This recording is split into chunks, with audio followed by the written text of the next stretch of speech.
নমস্কার বন্ধুরা, সবাইকে শুভ সকাল। সবাই কেমন আছো? আমি কিন্তু খুব ভালো আছি। যাই হোক, সেদিন শরীরটা একটুখানি ঝরঝরে লাগায়, পায়ে ব্যথাটাও একটু কম হওয়ায় রেডি হয়ে চলে গেছিলাম করবী আন্টির বাড়িতে। একটাই তো আমাদের যাওয়ার জায়গা, একটুখানি রিফ্রেশমেন্টের জন্য ঝট করে উঠলাম, বিকেলবেলা ঠিক করলাম, করবী আন্টিকে ফোন করে জেনে নিলাম, তারপর চলে এলাম। আর এখানে এসে তারপরে কিন্তু আরেকটা মজা হয়েছে। ভাই এখানে উপরে পড়তে বসেছিল, তো আমরা সবাই জানি নিচে যে ভাই উপরে বসে পড়ছে, তো আমি একটু লুকিয়ে লুকিয়ে এলাম ভাইয়ের কাছে, ভাইকে দেখতে। এসে তো দেখি এই দৃশ্য, বই খাতা বইয়ের মতো পড়ে রয়েছে, ফোন তো নিচে, ফোন থাকলে তো তাহলে অন্য গল্প দেখতে পেতাম।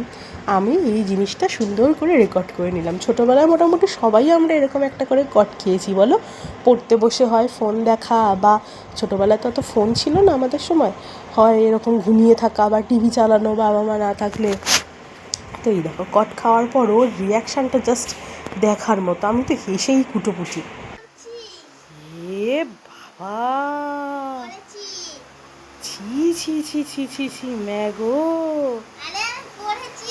হাতে নাতে প্রমাণ। যাই হোক, আর আগের দিন করবী আন্টির বাড়ি যাওয়ার সময় একটা রিল করে নিয়েছিলাম, আর এই রিলটা দেখে তোমরা নিশ্চয়ই আন্দাজ করতে পারছো বর্তমানে ট্রেন্ডিং আমাদের কি যাচ্ছে, তো সেই রিলটাই কমপ্লিট করে নিয়েছিলাম।